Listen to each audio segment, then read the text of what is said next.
Some people at school Genuinely piss me off.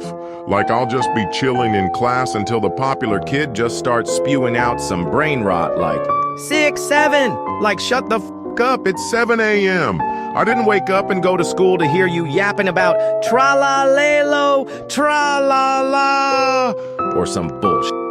and don't get me started on the fake gangsters. I'll just be doing some random stuff and they're like, yo, What's up, bro? You trying to Swiss cheese some people, cuh? what the f are you saying? First off, We're not in O Block. Stop acting like you went to fucking Alcatraz and made it out the projects. Second off, for some reason they always sag their pants. Like, pull up your jeans, you fucking rodent. I don't want to see your boxers while walking in the halls.